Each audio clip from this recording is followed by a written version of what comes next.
Call today's meeting of County Council order. Please rise for the Pledge of Allegiance.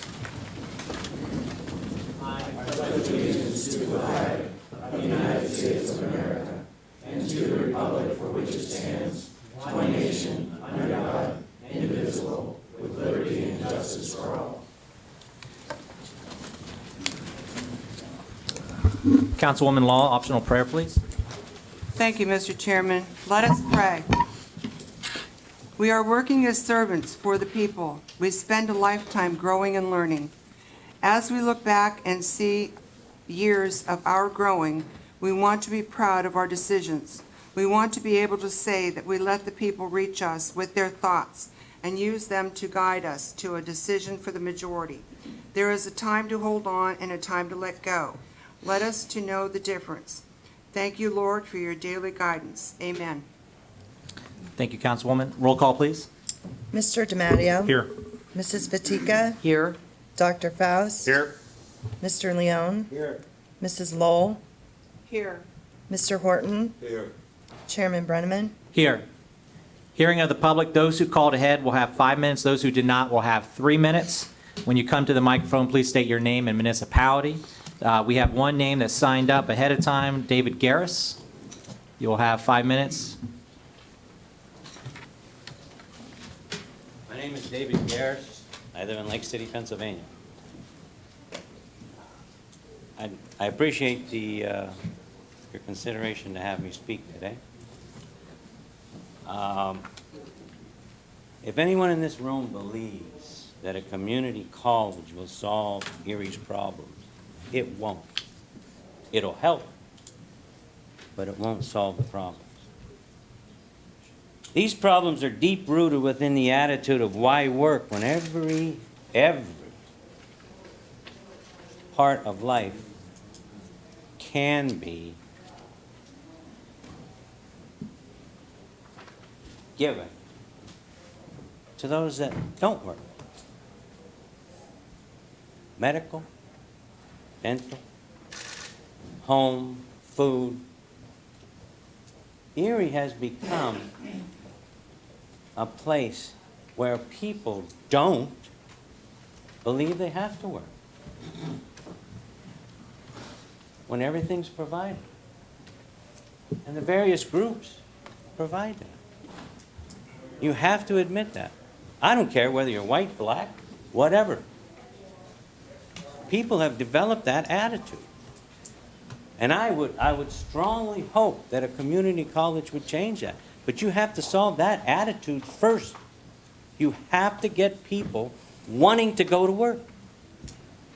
I listened to two different manufacturing individuals at your meeting in Girard and your meeting in Mill Creek last night.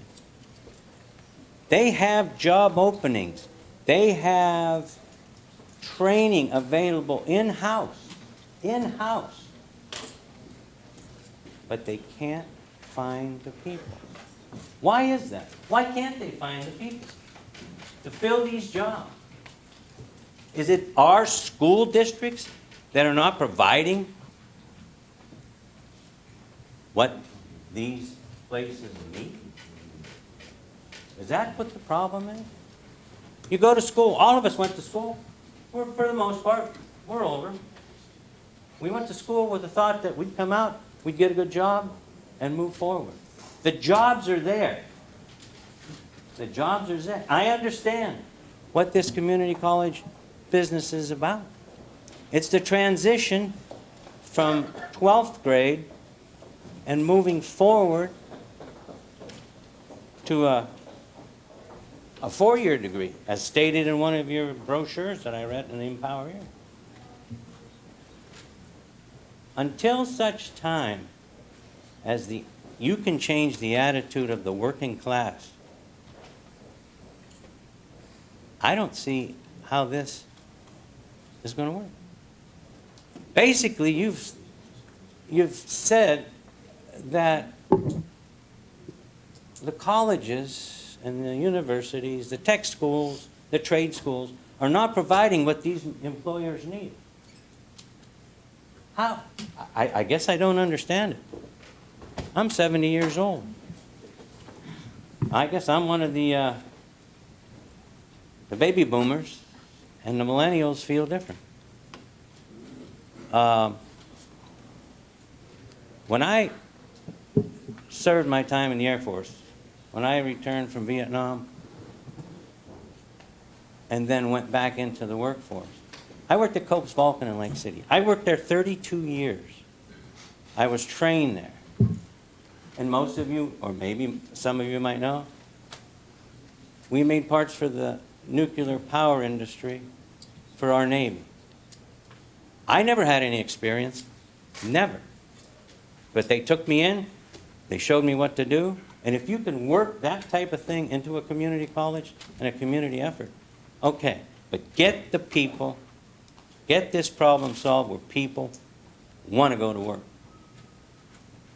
And success will come back to you. Thank you for your time. Thank you.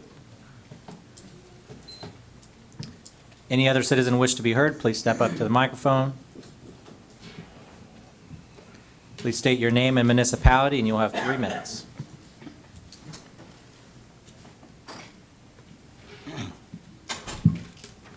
Good morning. My name is Joseph Kade, Curlette, Mill Creek. Couple realities before I get into my spiel. School taxes are going up next year. There's both private and public colleges in this area. And a short ride down 79, you can find other colleges, great colleges. Also, state taxes are going up in a few weeks when the budget is passed. What has changed in Erie County over the past 9 years since the last community college thrust to warrant the support of a multi-million-dollar community college? What has changed? GE, the largest employer, has furloughed over 4,000 jobs. GE is downsizing for a shutdown, according to the Erie Daily Times. Erie Business Center has closed after 50 years of service. Fortis Institute is serving as Erie's community college with employable graduates. What has changed? School district is in a deeper financial deficit, spending, and losing student body. What has changed? Less than 19% of Erie high school students graduate or attend college. What has changed? Downsizing of Erie wages, low-wage jobs. What has changed? Company and business shutdowns regularly announced in Erie Daily Times and on the news. What has changed? 3 councilmen have voted no in the past on this project. Now, 3 have switched and voting yes. Why? What has changed? I think this whole process has been politicized. Get the votes you need to pass it with no money. The community college has only $3.7 million from the Erie Community Foundation. No other money. No other money. At the end of 5 years, they have 0. They have none committed, none lines for ECRA and state funds. None of that's guaranteed. ECRA's under siege right now. That money would not be coming to Erie County.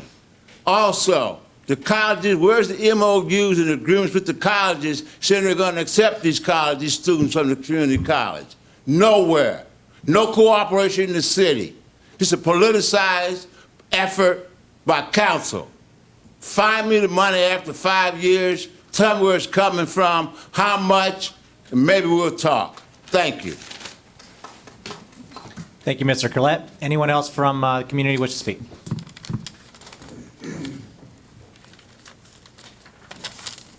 Speak up, step up to the microphone, state your name and municipality, and you'll have 3 minutes.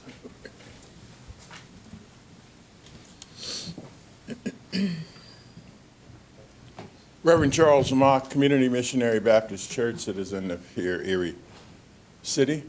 And one of the things that I just wanted to emphasize is whatever ever happens in any city, any county, any state, any nation, it happens because of the will of the people.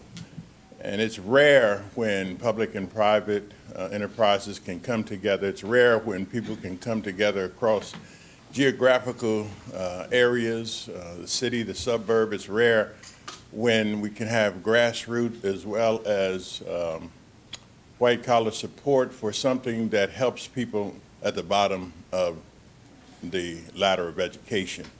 And so one of the things that I, as a pastor, always think about is we walk by faith and not by sight. Many major entrepreneurial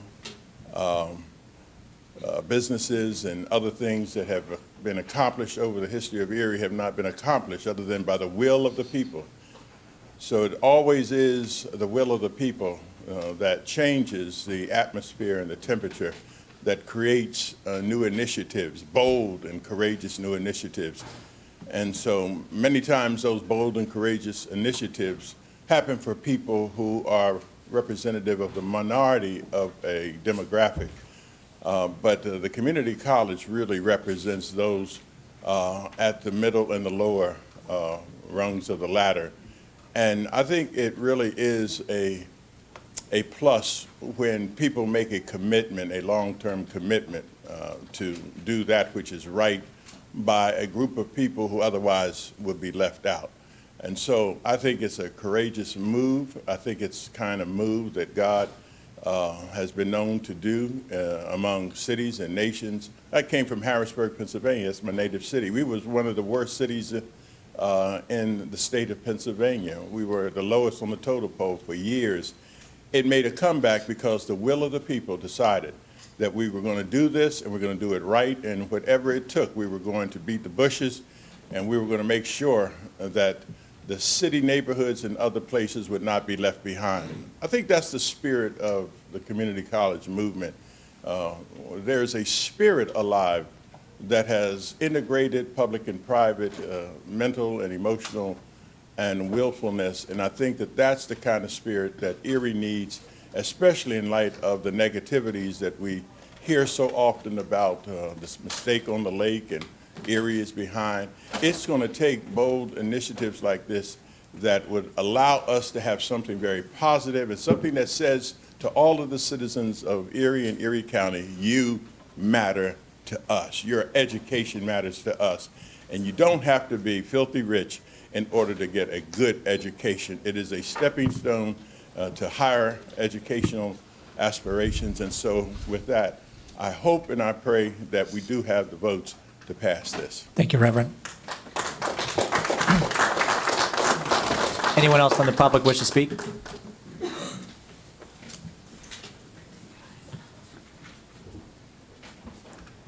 Name and municipality, and you will have 3 minutes. Okay, Jack Lee, Summit Township. I've been pretty encouraged about what Empower Erie has got started here and trying to get it going again, but I would say when I was in high school, I had the credentials to go to college, but I didn't have the financial resources to get it done.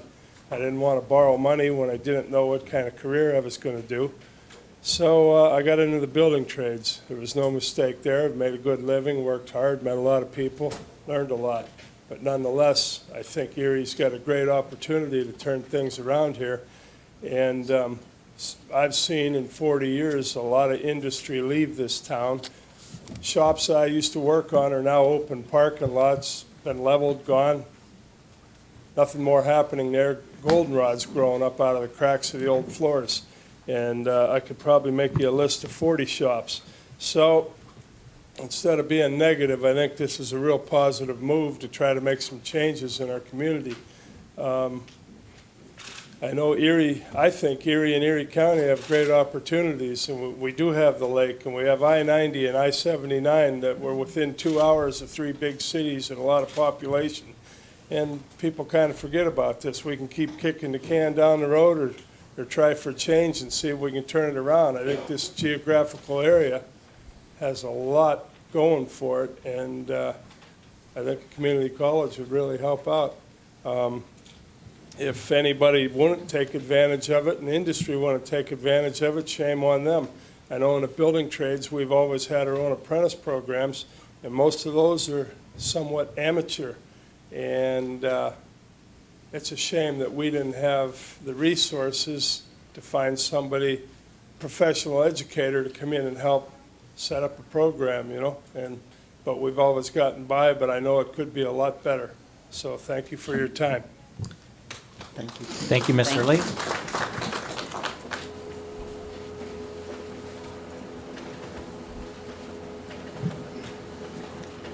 Name and municipality, please. Danny Jones, resident of Erie. I come to you today speaking kind of on behalf of the citizens that we serve through GCAC. I've heard all the comments before us, and I don't disagree with most of that. You know, Erie's economy has changed over the last 40, 50 years, and yet we as a community have not always kept up with what's new. When I was going to high school, we had machine shop, we had wood shop, we were moving into an industrial-based jobs. Now, we're moving into a more technologically based jobs, and we don't have all the infrastructure to make sure that our young folks and older folks have those opportunities to get into these fields. We know that one stop is not the answer, that we need a variety of options for people in our community to access and available to make themselves better and give them better opportunities. It is our hope that as we serve the people that have a lot of issues, concerns, and things that are going on in their life, that the community college can be more flexible than what traditional colleges can be. The time efforts and when they can get educated can be different, more flexible, more appropriate for when they have the time to study, to learn, to go to classes. We also know these folks are, some of them are going to really need supports. What's going on in their life? Do they need daycare? Do they need help with transportation? Everybody can't catch the bus and get somewhere at the time that classes are offered. Again, we need options that these people can fit into their lives to make things work for them. We deal with a number of folks who had the potential to go to college or to do something better, but life got in the way, whether it was taking care of older families, whether it was a child, whether it was substance abuse. And now as they get older, they want to get back in. But who's going to help them? They can't go to the high schools and sign up with the counselor and now get into an educational opportunity. All these folks are not looking to become PhDs. They're looking for a job that can give them a workable, livable income that they can support their families. When we look at being in poverty, a family of four making over $25,000 a year is not considered in poverty. And yet, how can a family exist on that kind of money? They need opportunities. As we provide services at GCAC, we're looking not just to come here and talk about a community college coming into existence. We're also willing, able, and interested partner to help provide some of those supports that these families need without costing any additional dollars. We get grants and programs to do these services, and it'd be our great thing to be able to have referrals from the community college system for someone who needs our supports. And at the same time, we want to be able, through our GED programs, Head Start programs, and other programs, to refer folks to the community college. Not because it's a thing to do, but because the community college will fit the needs that they have versus any other opportunities currently out there. Again, this is not a magic bullet. It's not a magic wand. It's not going to solve everybody's problems.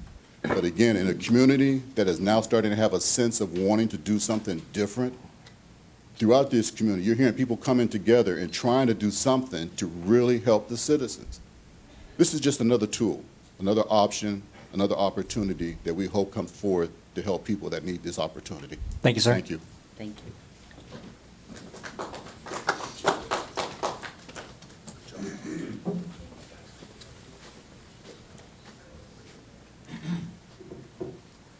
Name and municipality, and you'll have 3 minutes. Steve Schill, I live in Northeast. Good morning. I want to offer 2 quick points about this thing. You'll hear a lot of other good reasons for it, and you've got the studies. I've served on the board of Empower Erie, which has given me a chance to know the plan that's before you, the proposal that's before you, in very close detail. The first point I want to make to you is that this community college will succeed. There is no doubt in my mind. Some of you know my career has been in higher education, serving as the chief finance officer at Gannon and at Duquesne down in Pittsburgh. So I want to tell you that I have no doubt, and you should have no doubt, that the plan will succeed. given the documented dire need in our community and the prices that the costs that we've developed, the demand will be there for this community college. There should be no doubt about that. The budget will be balanced, and it will be balanced for 5 years and beyond. That fiscal plan was developed by your fiscal officer with a lot of meaningful professional input, a lot of help Joe had in developing the plan. It's a solid plan. The second thing I'd like, so the college will succeed. Other things I would offer to you is the level of community support behind this plan augurs well for its success into the future. The plan will succeed. The second thing I want to say to you is that I know your agenda and what you wrestle with. There is not a single investment that I think is before you that has the potential to pay off for our community better than this. There's not a single investment that I can imagine that has greater potential for this community than the community college. How lucky we are to have a window in your existing budget base to approve this without having to contemplate increasing taxes. That is a major benefit, that you can fit this into your existing budget base. I believe in 5 years the college will be successful enough that you will not be required to consider increases. That should be the challenge to the administration of the board of the new community college, but it is absolutely possible and likely that this college should succeed and not require additional fundings. I urge its passage. Thank you. Thank you. Thank you.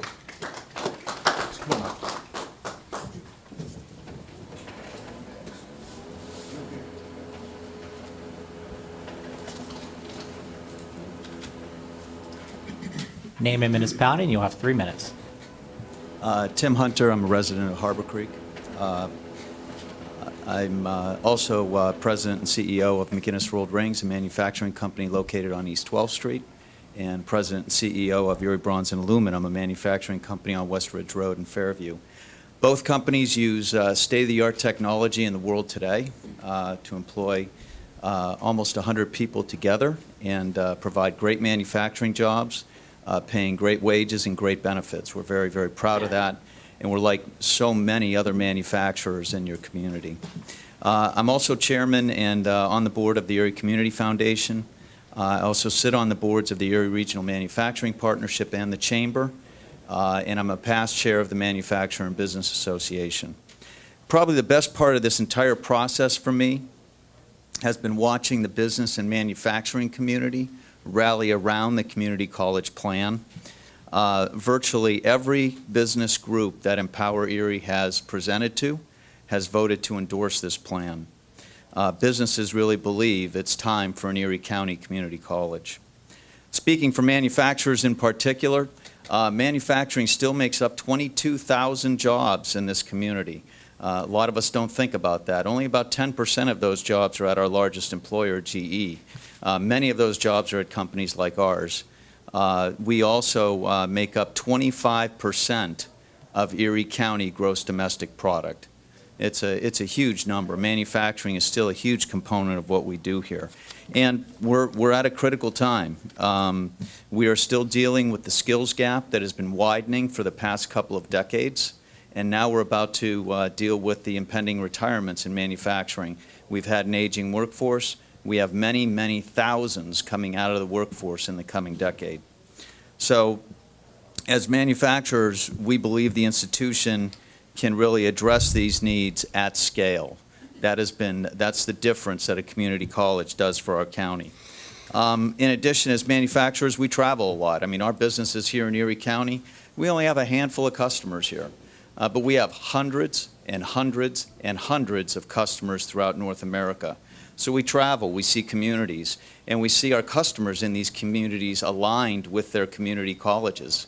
We see successes every day in the community college template in manufacturing. Our customers have a robust workforce pipeline with highly technically trained skills for these jobs, for the jobs of tomorrow in manufacturing.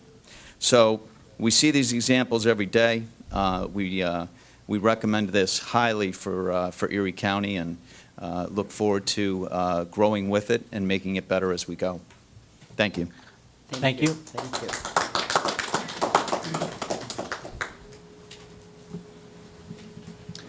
Name and municipality, and you'll have 3 minutes.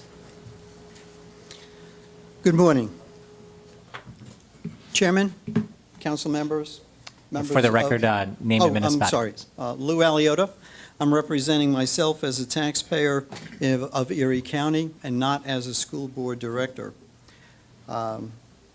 Ladies and gentlemen, media personnel, appointed and elected officials, and taxpayers of Erie County. I open my presentation with a quote from President Jefferson. "It is that public undertakings are carelessly managed and much money spent to little purpose." That was Thomas Jefferson to George Washington in 1784. I reviewed the current budget of Erie County, the close of business December 31st, 2016. After 6 years without a tax increase, the county increased tax to 5.16 mils in 2016 and 5.41 mils in 2017. The actual budget, the general budget, as of close of business 2016, December, you had $30 million, which is 34% of the total budget of Erie County. Going through the original budget, the final budget, and then the variance with the final budget. You're looking at the final budget was a deficit of $1.4 million. The actual was $2.8 million. The variance was $4.27 million.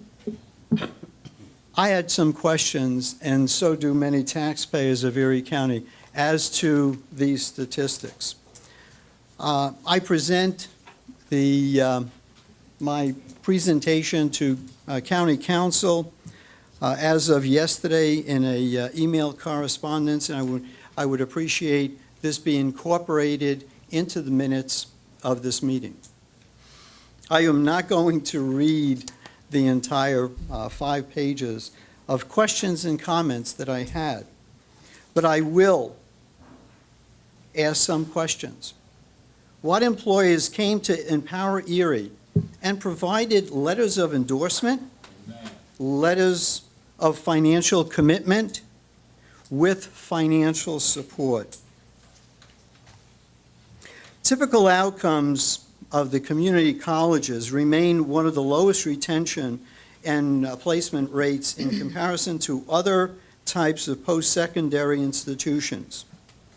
Simply put, we should review what training programs and outcomes the Erie County taxpayers will be funding. Why are the number of public schools in Erie County ranked in the bottom half of the Commonwealth?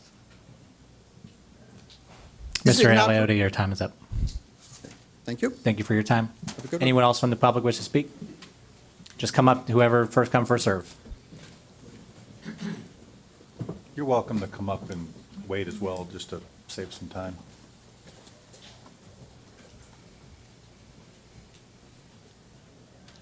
Name Good and morning. municipality. My name You is have Judy 3 Rhodes. minutes. I live in Fairview. I come to you with from two points of view. One is I'm probably one of the few in this room that has actually lived in a community where a community college was a part of everyday life for those people in the county. I came 9 years ago from Cleveland, Ohio, having owned a business there for over 25 years. During those 25 years, I managed to have all of my employees attend Cuyahoga Community College at different times. I was a software company, therefore I had to have programmers. Programmers had to stay up to date. I sent them to school at the community college. I sent them to school for marketing. I sent them to school for financial. I could not have afforded to send them to a private for-profit school, but I could afford to send them. I paid half of their tuition, and that was for 25 years for over 10 employees. I even sent one of my employees through a paralegal program, at which time she left me to become a paralegal, but that was my agreement. I also was a self-educator. I took advantage and did some self-educating. college graduate with a master's degree, but I had to stay up. I'm in the technology industry, and as all of you know, there's nothing that changes faster than technology. What's on the shelf today is already out of date. So I had to actually take classes to stay up to date in my own field. Also, as an entrepreneur, a small business owner, and that is really where a lot of people don't understand the value. Small business owners can phenomenally have a great reward from a community college. We actually talked the community college into having an entrepreneurship program. When you're a small business, you forget sometimes, you're in the swamp so much, you forget to step back, do strategic planning, do some financial planning. So we actually put a group together, and the community college supported us, and we met every Friday, or we met one Friday a month, but it was part of the program at the community college, paid for. The other thing is we helped define programs at the community college so that we were actually a part of what they were doing. A result of that in Cuyahoga County was something called the Corporate College. There's two buildings, one on the east side of Cleveland, one on the west side of Cleveland. And they're called Corporate College, and they are specifically for small businesses to have a place to go and work together. I look at a community college as having a AAA rating. It was accessible to my employees and to me, both from a distance point of view and from a time point of view. It was affordable. I could not afford for-profit schools, but I could easily afford to help myself and my employees at the community college. And it was accountable. It continued to ask us as business people, what were the needs of the community, and helped us meet those needs. So I look at a community college with a AAA rating, accessible, affordable, accountable to the business community, especially the small business community. Thank you. Thank you. Thank you.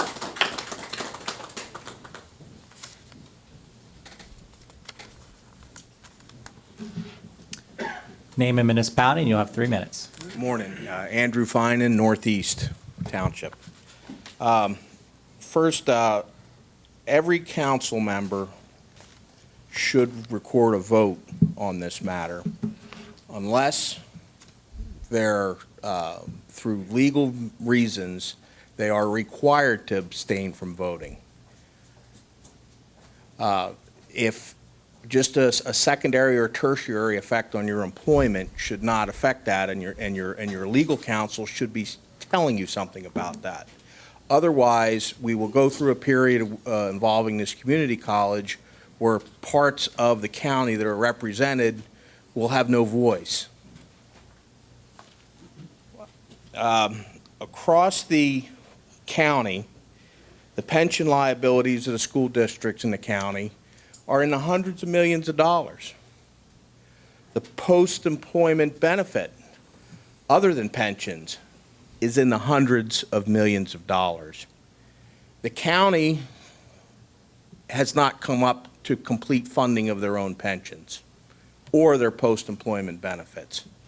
So whenever money gets freed up, we have to knock that down, because otherwise it will just continue to grow, especially if we add additional people to the tax base, or to what the tax base is guaranteeing their pensions and benefits on.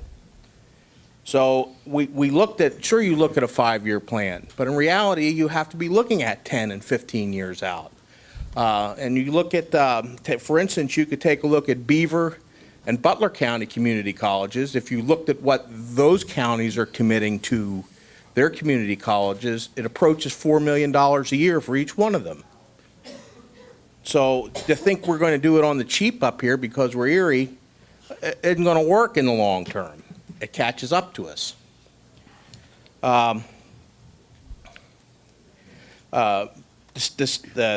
Every school district is going to have to increase its taxes substantially and consistently over the next 15 to 20 years just to stay even with its pension obligations. The Erie County Technical School is in need of a modernization and renovation. That funding is going to either have to come from taxes from the same tax base, or borrow it, again coming from the tax base. So this should be almost a no-brainer no, because you have to look further out. You have private institutions here that handle this. You have public institutions that are handling part of this load. Now, on the other item on your agenda is the nepotism policy. Oh, I get it that you're trying to avoid an appearance that, you're going to hire family members and so forth in this. But after all these years of on focusing on diversity and the battles that have been fought across the country, and I lived in the Deep South for a while, right out of school, on civil rights, you're trying to codify something that basically says because of your genetics, your family, and because of who you're married to, you're not allowed to apply for a job that goes for that. Sir, your time has expired. So if you have a nepotism problem, if you want to have a nepotism policy. Thank you, sir. Have it apply to across county government. If you can make that stick, then this should stick too. Anyone else from the public wish to speak? Anyone else from the public wish to speak? Last call, anyone else from the public wish to speak? Seeing none, we'll move on with the order of business. Any report from the county executive's office? Mr. Lee?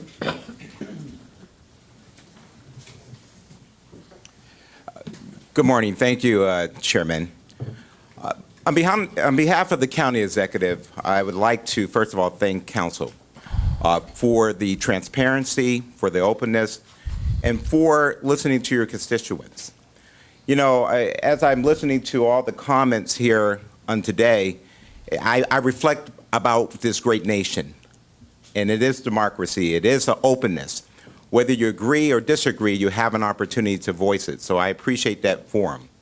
In saying that, the county executive would like to thank everyone who participated in the outreach events that she had around the county. We went to 5 different municipalities, and the feedback was very, very positive and very good. Now, let me say this. All the feedback wasn't positive, but it was an opportunity to share their perspective, which is very important to us. We thank Empower Erie for working on the plan and, again, being transparent. One of the key aspects from the administration that we take and we continue to take very seriously, as I believe council does, is, of course, the cost of the college. And looking at the financials that are prepared, we believe that they're very conservative. We believe that they're very good financials. In saying that, we continue to be concerned about the gaming revenue, which is very, very important. And we're hoping that from the state aspect that they give direction this week or very shortly that outcome, because that's a very important part to this particular plan. In closing, I think it's imperative to say that at the end of the day, we have to continue to listen to the residents, the citizens. This is the first step in the process of submitting the plan down to the state if it proceeds down there. But we always have to come back to the residents and the parents. And the reason I say that is because as we went out and as we traveled, one of the big feedback on information that we received was the cost and the importance from the aspect of students having an opportunity to be able to go to college at a reduced rate, which was very, very important. Lastly, I think that this may provide an opportunity for a lot of young men and women who I just read an article about a few months ago talking about a large group of young men and women floundering between 18 and 24. So this may create an opportunity for these young men and women to have an ability to sign up, attend school, get training, and contribute to our great economy in a positive way. So I will end, and as I started, thank you, Council, for your transparency. Thank you for your openness, and we look forward to working with you. Thank you, Mr. Lee. Any reports from members of council? Moving on to new business, possible adoption of resolution number 27, title only, please. Resolution number 27, 2017. Resolution to sponsor the Community College of Erie County and to submit the Community College of Erie County plan to the State Board of Education for approval. Do I have a motion? So Second. Moved by Councilman Horton, seconded by Councilwoman Fatika. Any discussion? Mr. Dr. Chairman. Faust? Just so that everybody knows, I do have an opinion from our solicitor regarding the position that I am in with my employer and the conflict of interest that presents. I'll just remind Mrs. Brader to make sure that's included in the public record and made available to anybody who requests it. Thank you. Thank you, Dr. Faust. Any other member of council? Councilwoman Fatiga. Thank you, Mr. Chairman. I believe it was 7 years ago this month that I stood before Erie County Council and asked for a resolution to support a community college. I was working as a public health nurse at that time, and I shared stories of how my clients in the inner city, suburban, and rural areas were left behind because of the educational void. And now I'm learning more and more about the increasing skills gap and the need of business and industry to train the workforce. That was also a concern 7 years ago, and that is why Erie County Community College has the support of labor as well as manufacturing and business organizations. When that resolution failed, I was devastated. I felt that I had left my clients down. I thought I could have worked harder. But I understand the concerns for fiscal responsibility. This time, Empower Erie took the bull by the horns and coordinated funding concerns along with curriculum, credentialing, and facilities. Today, I will not let those clients down, and I will not let my constituents down. In memory of Phil Fatiga, I am proud to vote yes for this resolution. Thank you, Councilwoman. Any other member of council? Councilman Horton. Good morning, everyone. I haven't seen it this full in a while. I'd first like to thank God for this day, for this still is the Lord's day. I'm still glad about it, and I rejoice in it. I'd like to thank my colleagues for the time and efforts that they've spent studying and deliberating on this very important issue. Likewise, I'd like to thank the county executive and her staff. I'd like to thank Mr. Tom and Ms. Susan Hagan for the grant that they so generously have sown into the not only Empower Erie, but into the 280,000 residents of Erie County. I'd also like to thank Mr. Mike Batchelor and Mr. George Espy and the Erie Community Foundation, its board chair, Mr. Hunter, and its entire board of trustees. I'd like to thank the board of directors of the Erie County Game and Revenue Authority, its executive director, Mr. Perry Wood, for them sowing also into the grant that enabled us to get to this point.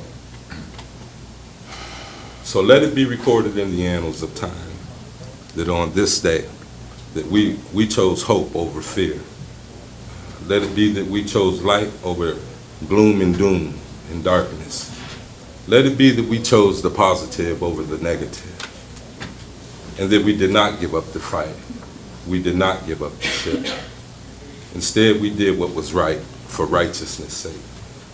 We will have sown and planted good seed, and I believe that Erie County is good ground. I believe that Erie County is fertile and ripe, and our next generation of residents and those to come should eat of the harvest.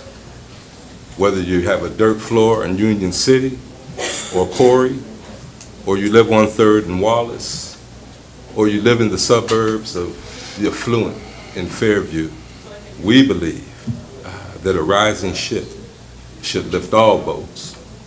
And I believe that a community college is such a vessel. Finally, I'd like to thank the board of Empower Erie, Attorney Tim McNair, Ms. Judy Rhodes, Steve Schill, Mr. Danny Jones, Mr. Linda Stevenson, Ms. Cheryl Dix, and certainly we would not be here without my friend, and mentor, Attorney Ron D. Nicola. And so I'd like to thank you, Ron, for the late nights, the early wake-ups, the leadership, and the skill that you displayed, displaying the ability to bring so many diverse and different people from all walks of life into the process and not only hearing it, but to act on their concerns, picking up endorsements and support throughout each leg of the journey. It's been 1.5 to 2 years for us, and we've been able to condense it into just a few short months, capturing all the efforts or whatever anyone did for this effort, however big or small. Let it be known that you will stand on the right side of history this day, and I too will vote in the affirmative to support the community college. Thank you, Councilman. Councilman DeMaio. Mr. Brenneman, thank you. My colleagues, thank you. For all who are in attendance today, I thank you all for being here. First, I do have something prepared that I will read. I just want to say real quickly, though, too, I've visited a lot of people. I've talked to a lot of people concerning this matter. Mr. Hunter and I go back, I was counting last night, 41, 42 years now. I visited Tim's plant yesterday. What McGinnis Rolled Rings does is absolutely phenomenal. The people they employ are tremendous. Business isn't what business used to be. Things have become high-tech. I understand that. I understand where Mr. Hunter and the other people in manufacturing are coming from in Erie County right now. But as we come to vote on this very important issue as to sponsor the community college, while I truly do believe having as many educational opportunities as possible is advantageous, I will not be voting in favor of the Erie County sponsorship for this institution, and I need to give you my reasons as to why. First, I do, and I mean this with the utmost sincerity, I applaud Empower Erie, Councilman Horton, everybody who worked on this project. I think they've worked very hard on it. I understand that. But at this time, the state of Pennsylvania has yet to approve two very key components to this plan set forth by Empower Erie. First is a state budget, and secondly is the resolution to the collection and distribution of gaming revenue. I have asked on numerous occasions as to why the process of presenting the application that we have to the Department of Education, and that presentation is being fast-tracked before these events take place. I'm sorry, I haven't received an answer that I find adequate to this point. And I do believe to expedite a process of this magnitude and important for the community without having these results in place could have very adverse effects going forward. In addition, we have been told that the first 5 years of operation can be achieved with no additional tax burden to the residents of Erie County. I'm sorry, I have some math here. I simply believe that that is not correct. With the plan that relies most heavily on gaming revenue, we need to remember that the amount Erie County received in the past is not what it will receive this year and into the future. That formula was ruled unconstitutional by the state Supreme Court on September 28th of last year.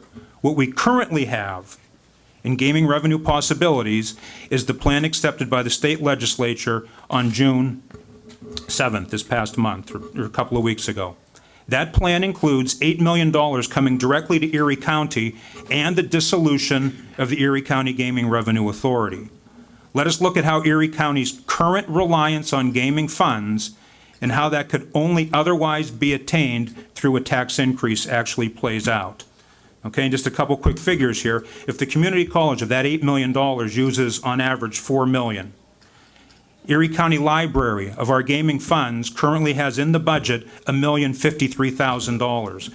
Community grants, part of our budget, also from these funds, accounts for $2,034,000. That includes money that goes to people like EMTA, GCAC, the summer jams, various other programs. There's $2 million right there. We are already at $7,087,000, all right? Other things that we face in our budget for this coming year that will be shortfalls. We have a pay plan that faces us that will probably be voted on at our next meeting. That's an immediate cost to the budget of approximately $600,000, all right? We have lost, just recently, state reimbursement for our OCY pension to the tune of $428,591, all right? Currently, we have overspent our 2017 budget by $365,807. Our average transfer to Pleasant Ridge Manor, provided nothing changes with the federal budget in Medicare, in Medicaid disbursements going forward, has averaged $1,627,000. All right, as it stands right now, just with those quick figures, our budget is $2,108,398 in the red for 2017, or 2018 as it stands. Adding to the pay plan for 2019, the bargaining positions, that's another $1.5 million. All right, and some other expenses going forward that whatever, we're about $4 million out of budget for 2019. This is provided we have no further additional over-budget spending, most notably by the state and their budget, and that they have no cuts to current mandated programs that we currently have in Erie County right now. And as I said, that the federal budget does not cut Medicaid funding, resulting in added expense at Pleasant Ridge requiring more county backfill. These are not one-time expenses, but will be annual expenses going forward. Keep in mind that in addition to these, we have a debt service for the Next Generation Radio project of $1,613,000 going forward until the year 2030, a project that gaming funds could be used to pay down much sooner. None of this takes into consideration that there will not be gaming funds available to do what they were originally intended for. Many communities and programs have used these funds for everything from Little League field improvements, Main Street projects, festivals, and other art and educational programs, not to mention the jobs and economic impact they have had and that they will now be gone.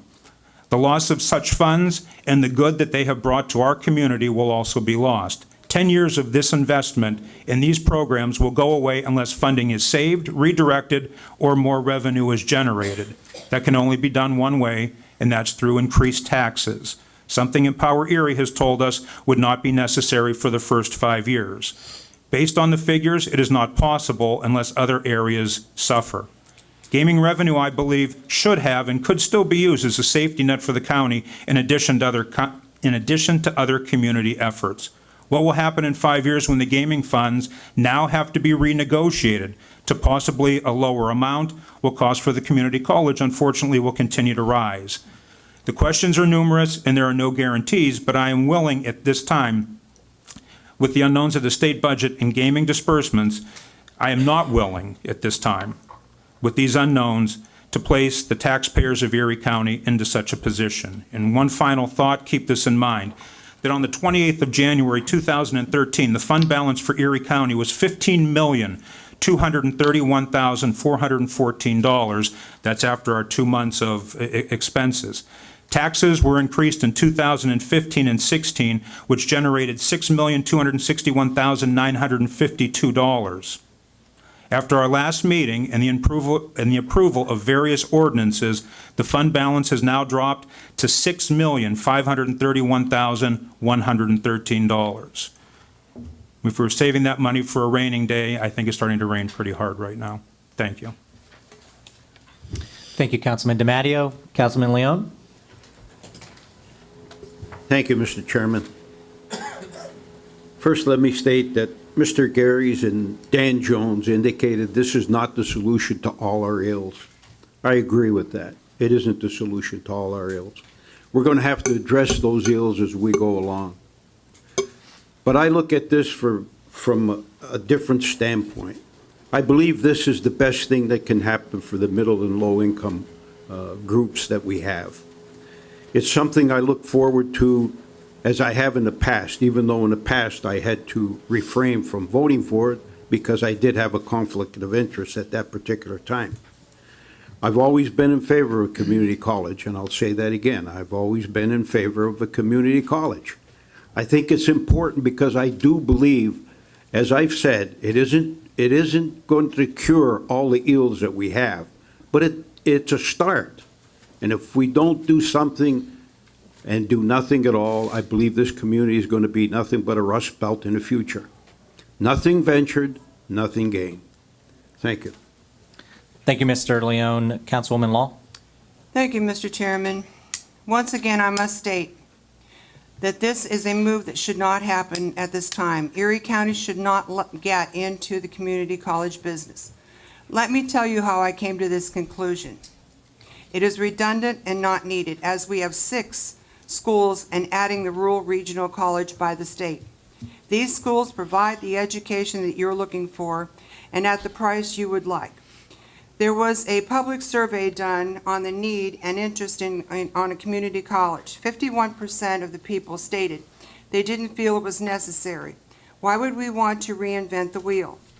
We looked at this in 2010 and found it to be an unnecessary burden to the taxpayer, with the schooling in place now that is already being provided. Empower Erie is putting the cart before the horse. It was reported by Jake Rao of Regional Chamber that we are graduating 3,200 students at this time without having a job for them in their field. Shouldn't we be trying to get the jobs in place first? The money that is proposed to be used for the community college is money that belongs to the residents of Erie County for their benefit, not for Empower Erie to suggest we use. The people who will be paying already pay for public schools K through 12. To add another tax on these people is harsh. What you are asking is that the residents of our county pay for a minimum of 1/3 of the education of these students with no job in sight. The law states that the student cannot pay more than 1/3 of the capital cost of the education.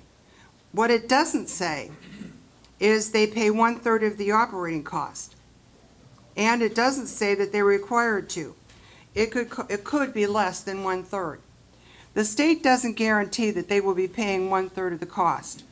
If accepted by the state, they will put some money toward the Erie County Community College, but they are not required to pay 1/3 of the cost.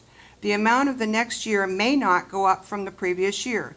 Keep in mind, the state is not funding K through 12 public schools at this time. As needed, I guess I should add that. The people of Erie County will essentially be paying for these students' education just for them to leave our county for a job elsewhere. Some have stated that this will help with the lack of jobs. I haven't found one person who can explain how this is going to work. Some think that this move will help manufacturing in our county, but you have to get the students and workers to attend. At this time, the ones you want to improve themselves with the opportunity to do so. I also have a question. Are all the students being required to be residents of Erie County? Manufacturing is not leaving Erie County because of lack of education. It is because of the old buildings in need of repair, the cost of machinery, the cost of doing business. It is labor and benefit cost. This move would not be the fix-all that some would like you to believe.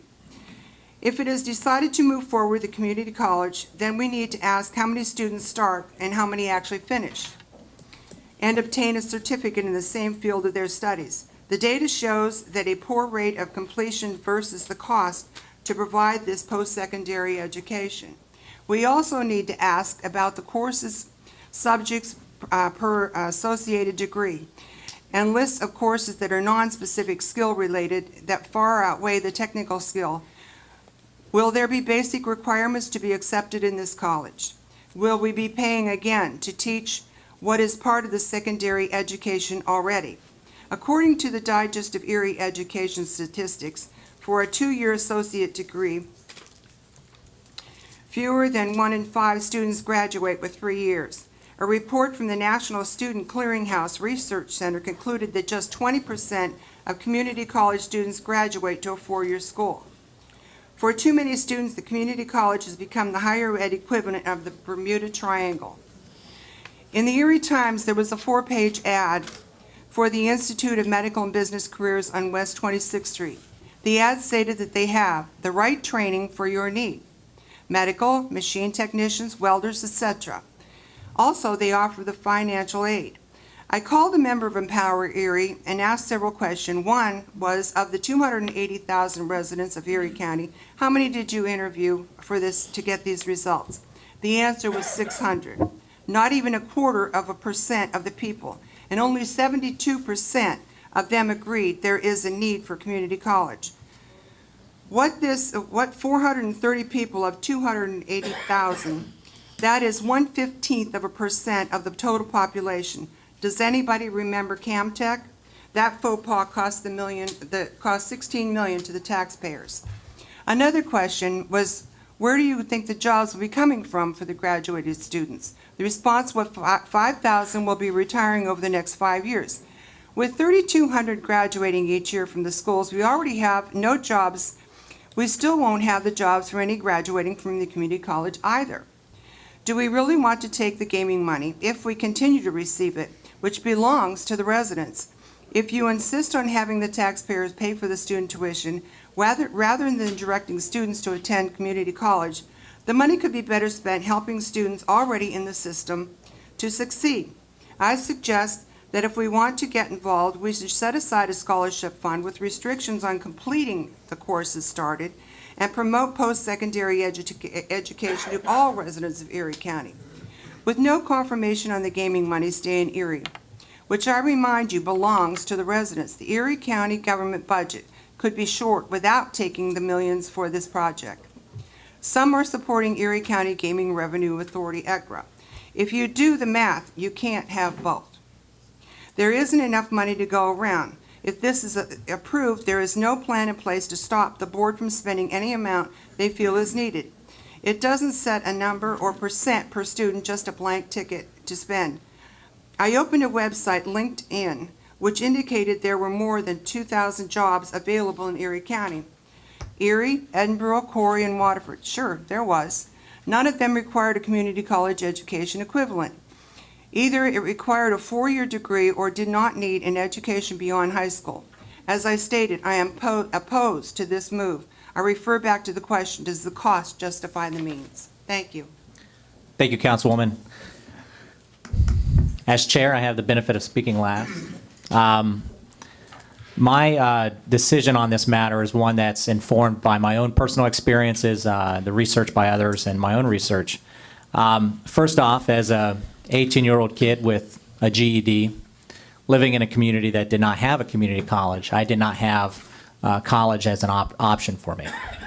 After the events of 9/11, I chose to join the military, and it was actually, I think, right after my first deployment, I went to a 4-week leadership course. We stayed in World War II era barracks. We were there 7 days a week, and 16-hour days plus. And during that time, I took my first college course. It was handled by a community college in upstate New York. So here was an educational institution that was able to meet our needs in the evenings that we had. We had to spend, I think it was about $100 for the tuition for that. That was, for those of us that took that class, it meant less sleep, it meant less personal time, but it's something that I look back on as that led me to going to college at Mercyhurst, Case Western Reserve in Cleveland. I'm informed by the fact that after I had graduated after Case Western on the GI Bill, that I started the veterans program at 2 area universities, having counseled hundreds of veterans, their spouses, their widows, their children, both those who were starting a 4-year program, those who were starting 2-year programs, those who were online students in graduate programs from around the country. And I've also, during that time, I had a chance to travel around the country and speak with other program professionals that ran veterans programs. And all of the guidance and everything that we've seen in higher education proved that and pointed to community colleges as the premier spot for veterans and those on the GI Bill to get the start on their education. Now that's done for a number of reasons. One, being the personal experience, I've seen counseling veterans who went to the for-profit universities and left there having something that didn't fit the needs of the workforce. And then on top of that, they just spent, or I would say wasted, a couple years of their GI Bill. And so they didn't have enough of their GI Bill left to attend university after that. So they had to make their way. Many people left. I can't tell you how many veterans I've talked to who have left the Erie region because there wasn't an affordable or appropriate educational opportunity for them. The key is not just the cost or how the GI Bill functions or how people would get their start, but imagine, for myself, a 25-year-old combat veteran, coming back and then having to, I was different than many other veterans. I luckily didn't have to work. My wife worked a full-time job. We didn't have kids at the time. Our expenses were low. We were lucky to have family members to stay with. So I was able to get my education that way, but I know many veterans don't because many do have their family members. Many are trying to work jobs. If they were to take classes, they would have to be at night, and there have not been enough appropriate classes for the career fields that they're looking for. I don't have to tell you this. I encourage anybody to go and talk to area citizens. I'm informed by the fact that I've spoken to thousands of citizens from around the city of Erie. The first person I talked to, I went on a listening tour last fall. I took my 5-year-old son. One of the first doors we knocked on was a worker from GE, and the first thing she said that we needed was a community college. And I was a little floored by that because it was sort of on the radar, but you hear from an echo chamber here and there that states that people don't want it. And here was the first person, and many people after that have expressed their need for that. I'm informed by the hundreds of business leaders that I've spoken to, even particularly through the Empower Erie process. I'm informed by the research that they have done, the financials that our own county council financial advisor has provided us, that the same financial advisor we've used for 30-plus years. I'm informed by the fact that we've known this. How many plans before this have said that we needed this, right? Decades in the making. But this time, this day, county government will not drag our feet. We'll not give in the status quo. And we're going to push this forward because our community needs that. I call for the vote. Okay. Mr. Chairman? Yes. We wanted to update you on, as part of our due diligence, we had submitted, Empower Area had submitted to the state of PDE the college plan plus the projection. Late yesterday afternoon, we got some feedback from them. So that's why you have a revised form in front of you. Their major point was that they felt that the part-time enrollment could be pretty high. So this morning I woke up and went through 4 years of the projections and looked at it to see what effect that has. Basically what happens is that we have to raise the tuition a little bit to cover the fixed costs, but we are still within the operating costs of the county funds and the money that's available from the foundation. There are some other issues that they're concerned about. They're concerned about the capital costs and how that's funding. We pointed out to them in our the revised plan that we have a possibility of giving up to $10 million out of RTAP money to fund those costs. So we put a footnote into that. We talked to them about a little bit more about the gaming revenue. They had some questions on that, so we put some additional information in the plan to do that. We have provided some more information on our long-range plans as to what we're going to do as far as the buildings and whether it's going to be a building or whether it's just going to be taking some existing building and redoing it and buying it. We have provided them information. They had questions on what the fees were, even though that was detailed in the projections. We gave them an explanation of what those were. And they wanted to know more about the support. So what you have in front of you is an updated version of the college plan based on the feedback that we got from them late yesterday afternoon. We will also provide them with 5 years of projections going at about an 80% ratio as to what we have. Even though we've used their methodology to do it originally, we have provided them with the updated information so they can see that it still succeeds. Thank you, Mr. Maloney. I'd also note that the cover page has been changed to reflect Erie County and not Empower Erie. Also, Mr. Tallarico, do you have something? Mr. Chairman, yes. I apologize for interrupting. If there was a caucus, we could have handled it better in the caucus. But part of the plan should be amended, and that's the part of the plan that speaks toward the governance issues and particularly how the board of trustees will be picked. The language in the plan right now, in my opinion, is inconsistent with the Community College Act. Tim McNair and I have worked on some language that is consistent with the Act. And I believe that that language is circulated to everybody at one point in time.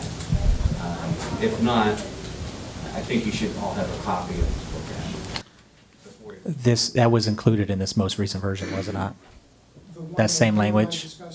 The same language. Mr. Tallarico, that is included in this version. Yes, it is. All right, thank you. Yes, Mr. Lyon. Have you read the new version, Tom? It's the version he provided. What's that? It's the version that Mr. Tallarico had provided. It's the same one? Yeah, and it simply refers and incorporates the language in the community college act. Do I need to revise that? It's in there.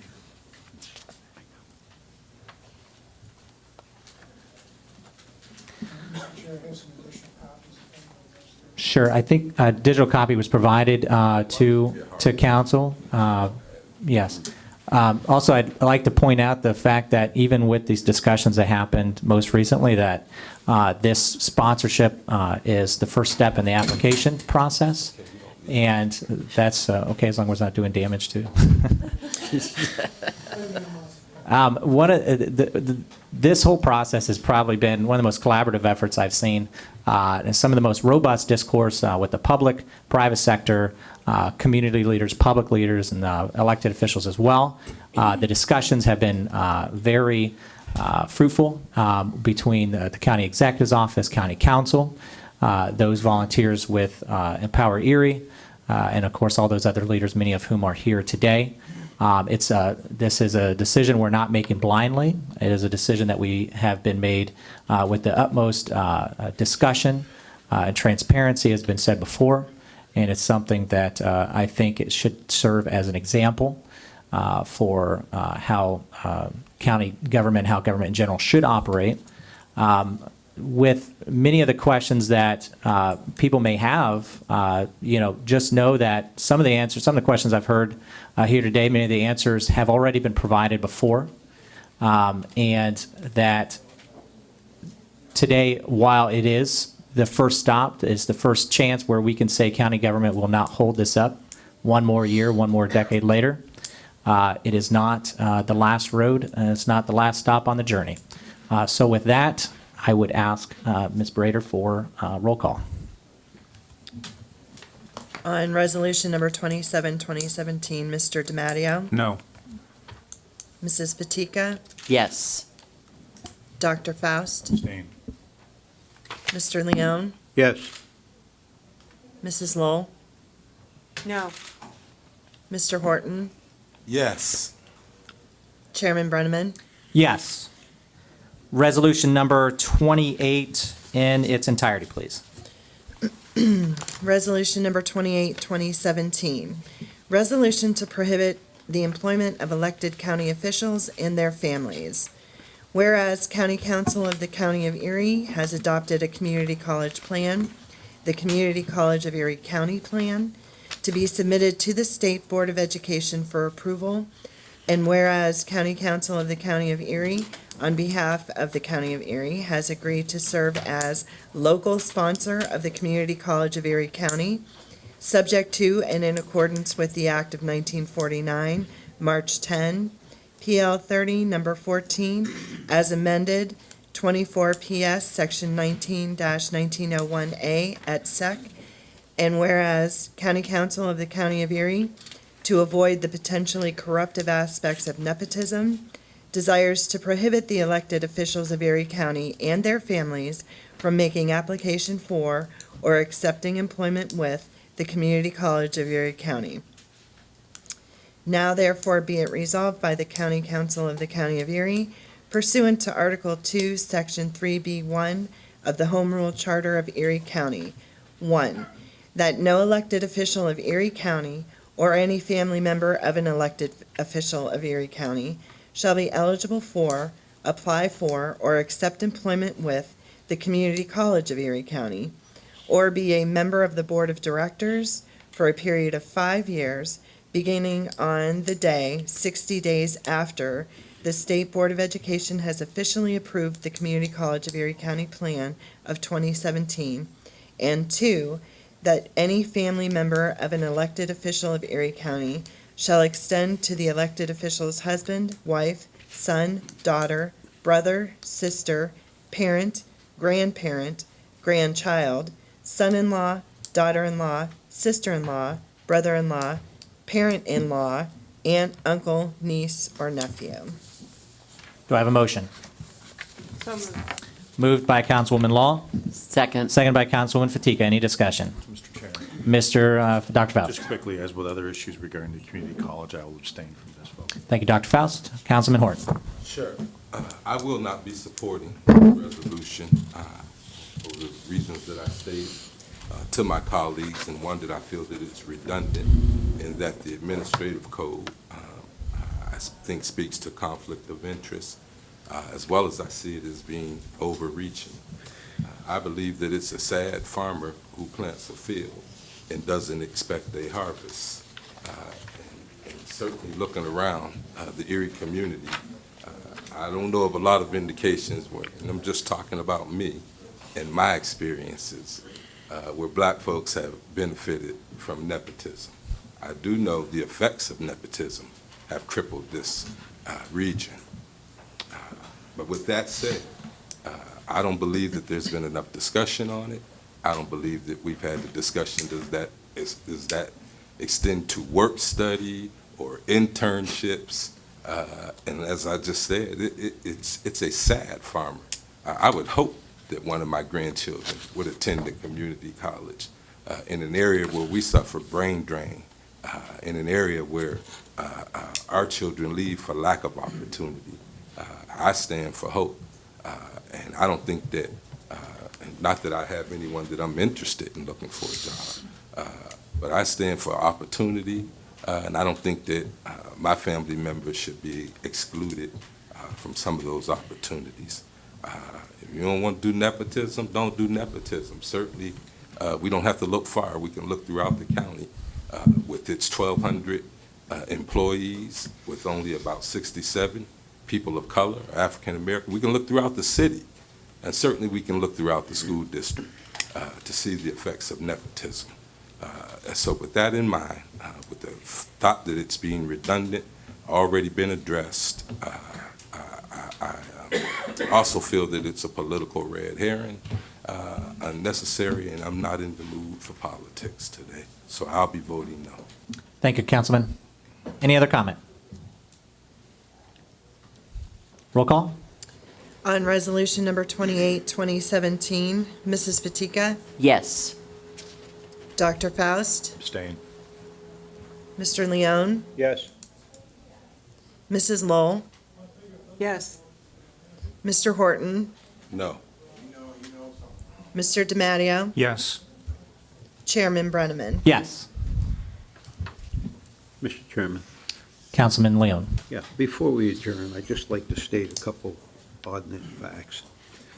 Fortunately, Mr. Tellerico was here this evening, because if he wasn't here, I wouldn't have voted for this. And I want you to understand the reasons why, and I want everybody to understand that. First of all, I always depend on Mr. Tellerico as to what goes on, and I trust his judgment very well.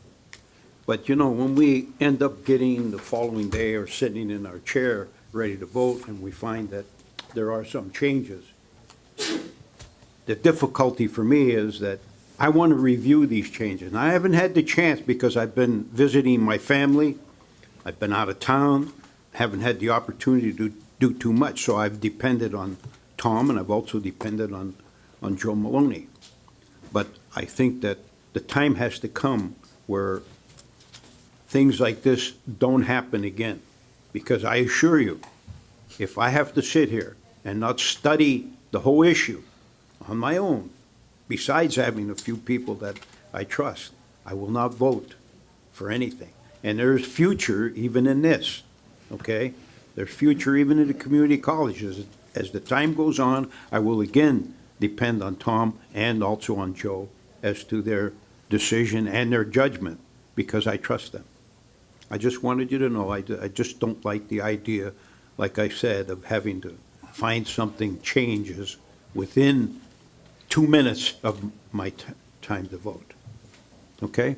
Thank you very much, Mr. Chairman. I appreciate that. And Mr. Lyon, I would point to those who are in the audience here that we have been you and I have been in communication about some issues, and of course, I was here early as well for anybody that had any concerns or considerations. I know many of the changes to the plan include like page numbers, just basic things like that, nothing that was real major. Now, that the one concern that Attorney Tallarico had brought up is one that we have spoken about on that as well. And I think that we all owe our financial advisor and our solicitor for all the advice that they have continued to provide, and of course, everyone else here for their discussion throughout the entire process. So with that, I'll entertain a motion. Move to adjourn. We stand adjourned. Thank you, everyone.